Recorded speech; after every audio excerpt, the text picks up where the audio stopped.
കാണുമ്പോൾ തന്നെ നിങ്ങൾക്കിത് കൊതു തോന്നുന്നില്ലേ? ഇത് മട്ടൻ കറിയാണ്. ചട്ടിക്കകത്തുണ്ടാക്കിയെടുത്ത നല്ല മട്ടൻ കറി. അതിനായിട്ട് എല്ലോട് കൂടിയുള്ള മട്ടൻ എടുത്തിട്ടുണ്ട്.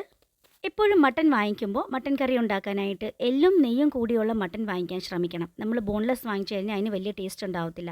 എല്ലും നെയ്യും കൂടിയൊക്കെ ആണെങ്കിൽ നല്ല ടേസ്റ്റി കറി ഉണ്ടാക്കാനായിട്ട് പറ്റും. ആദ്യം നമ്മൾ മട്ടൻ വേവിക്കുന്നത് കുക്കറിനകത്തായിരിക്കുമേ.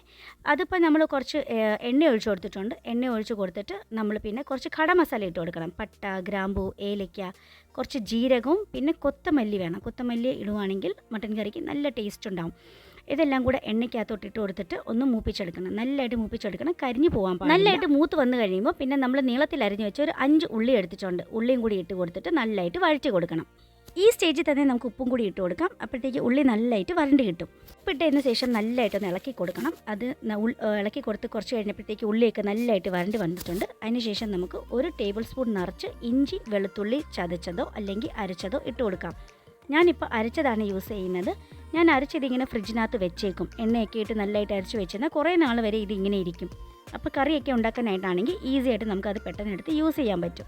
ഇഞ്ചി ചതച്ചതും ഇട്ടിട്ടുണ്ട്. പിന്നെ ദേ ഞാനിങ്ങനെ നീളത്തിൽ അരിയതും കൂടി ഇടാൻ പോവുകയാണ്. ഇത് കറിക്കകത്ത് കിടന്ന് വെന്ത് വരുമ്പം നമ്മൾ കറി കൂട്ടുമ്പോൾ ഇത് കഴിക്കുമ്പോൾ നല്ല ടേസ്റ്റാണ്. എനിക്ക് ഭയങ്കര ഇഷ്ടമാണ് ഇങ്ങനെ കഴിക്കുന്നത്. ഞാനിത് മിക്ക കറിയിലും ഇങ്ങനെ ഇഞ്ചി നീളത്തിൽ അരിഞ്ഞിടാറുണ്ട്. പിന്നെ ഒന്ന് ഇളക്കി എല്ലാം കൂടി ഒന്ന് മൂത്ത് വന്നു കഴിയുമ്പോൾ നമുക്ക് മസാലകൾ ഇട്ട് കൊടുക്കാം. 2 ടേബിൾ സ്പൂൺ മല്ലിപ്പൊടി, ഒരു 1.5 ടീസ്പൂൺ മുളക് പൊടി, 1 ടീസ്പൂൺ ജീരകപ്പൊടി, പിന്നെ ഒരു 1/2 ടീസ്പൂൺ മഞ്ഞൾപ്പൊടിയും കൂടി ഇട്ട് കൊടുത്തിട്ടുണ്ട്. ഇട്ട് നല്ലതായിട്ടത് മൂപ്പിക്കണം. മസാല കരിഞ്ഞു പോകാതെ ശ്രദ്ധിക്കണം കേട്ടോ. അപ്പോൾ കറിയുടെ ടേസ്റ്റ് അങ്ങ് മാറിപ്പോവും. പിന്നെ ഒന്ന് മൂത്ത് വന്നു കഴിയുമ്പോൾ നമുക്ക് 1 ടീസ്പൂൺ ഗരം മസാലയും കൂടി ഇട്ട് കൊടുക്കാം. പിന്നെ ഞാൻ ഇട്ട് കൊടുക്കുന്നത് പെരുംജീരകമാണ്. ഒരു 1/2 ടീസ്പൂൺ പെരുംജീരകം കൂടി ചതച്ചത് ഇട്ട് കൊടുക്കണം. പൊടിയൊന്നും ആവശ്യമില്ല. അങ്ങനെ ഫുള്ളായിട്ടും ഇടാൻ പാടില്ല. അതൊന്ന് ചതച്ചിട്ട് വേണം ഇട്ട് കൊടുക്കുക. എന്നിട്ട് മസാല എല്ലാം കൂടി നല്ലതായിട്ട് ഇളക്കിക്കൊണ്ടിരിക്കണം. നല്ലതായിട്ട് ഇളക്കി നല്ല മൂത്ത് കഴിയുമ്പോൾ ഒരു മീഡിയം സൈസ് തക്കാളി നീളത്തിൽ അരിഞ്ഞത് ഇട്ട് കൊടുത്തിട്ടുണ്ട്. ഈ തക്കാളിയും മസാലയും എല്ലാം കൂടി നല്ലതായിട്ട് വഴറ്റിയെടുക്കണം. മസാല എല്ലാം അങ്ങോട്ട് പിടിച്ച് എണ്ണ തെളിയുന്ന വരെ വേണം നമുക്ക് ഇത് വഴറ്റിയെടുക്കേണ്ടത്. മസാലയൊക്കെ നല്ലതായിട്ട് മൂത്ത് വന്നിട്ടുണ്ട്. ഇങ്ങനെ മസാല തയ്യാറാക്കി വേണമെങ്കിൽ നമുക്ക് പല ഡബ്ബയിലാക്കി ഫ്രിഡ്ജിനകത്ത് ഫ്രീസറിനകത്ത് സൂക്ഷിക്കുകയും ചെയ്യാം. പല കറികൾ ഉണ്ടാക്കുമ്പോഴും ഈ മസാല യൂസ് ചെയ്യാൻ പറ്റുമേ. ഇനി അടുത്തതായിട്ട് നമുക്ക് മട്ടൻ പീസസ് ഇട്ട് കൊടുക്കണം. ഇത് ഞാൻ കുരുമുളകും ഉപ്പും മഞ്ഞൾപ്പൊടിയും കൂടി ഇട്ട് പുരട്ടി വെച്ച മട്ടൻ പീസസാണ്. നേരത്തെ ഞാനത് പറയാൻ മറന്നുപോയി. ഇത് പുരട്ടി വെച്ച പീസസാണ്. കുറച്ച് നേരം അത് പുരണ്ടി ഇങ്ങനെ ഇരിക്കണം. അറ്റ്ലീസ്റ്റ് 1 മണിക്കൂറെങ്കിലും. നമ്മൾ ഈ കറി തയ്യാറാക്കുമ്പം എല്ലാ പ്രോസസ്സിനും കൂടി കുറേ നേരം എടുക്കും. ആ സമയം കൊണ്ട് ആ മട്ടനകത്ത് എല്ലാം ഒന്ന് പിടിച്ചു വരും. അപ്പോൾ ആ മട്ടൻ എല്ലാം കറിക്കകത്ത് ഇട്ട് കൊടുത്തിട്ടുണ്ട്. പിന്നെ നമ്മൾ വെള്ളം ഒഴിച്ച് കൊടുക്കത്തില്ല. സാധാരണ നമ്മൾ കറിയിലൊന്നും അങ്ങനെ വെള്ളം ഒഴിച്ച് കൊടുക്കാറില്ല. എന്ന് വെച്ചാൽ ഈ ചിക്കൻ കറി, മട്ടൻ കറി, ബീഫ് കറി അതിനകത്ത് നിന്നുള്ള വെള്ളം തന്നെ ഇറങ്ങി തന്നെയല്ലേ അത് വേവുന്നത്. മട്ടനകത്തും അങ്ങനെ തന്നെ. ഞാൻ അങ്ങനെ വെള്ളം ഒന്നും ഒഴിച്ച് കൊടുക്കുന്നില്ല. മസാലയ്ക്കകത്ത് മട്ടൻ ഇട്ടിട്ട് നല്ലതായിട്ടൊന്ന് ഇളക്കി കൊടുക്കുന്നുണ്ട്.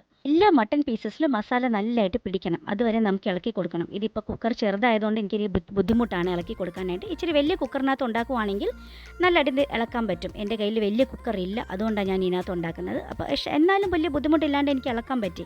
നല്ലതായിട്ട് ഇളക്കി കൊടുത്തിട്ടുണ്ട്. എന്നിട്ട് പിന്നെ നമുക്ക് കുറച്ച് കുരുമുളക് ഇട്ട് കൊടുക്കാം. എരിവ് അനുസരിച്ച് ഇട്ട് കൊടുക്കാം.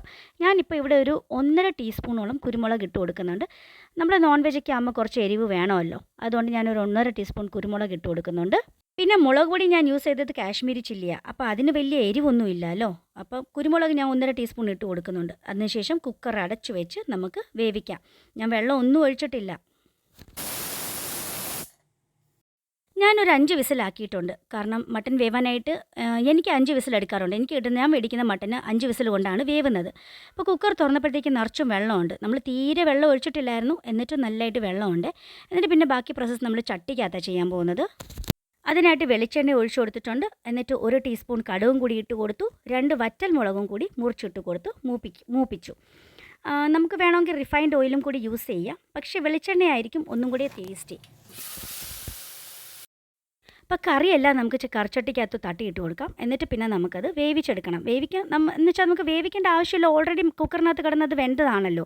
എന്നാലും വേവ് ബാക്കി ഉണ്ടെങ്കിൽ ബാക്കി ചട്ടിക്കകത്ത് വേവിക്കുന്നതായിരിക്കും ഒന്നും കൂടെ ടേസ്റ്റ്.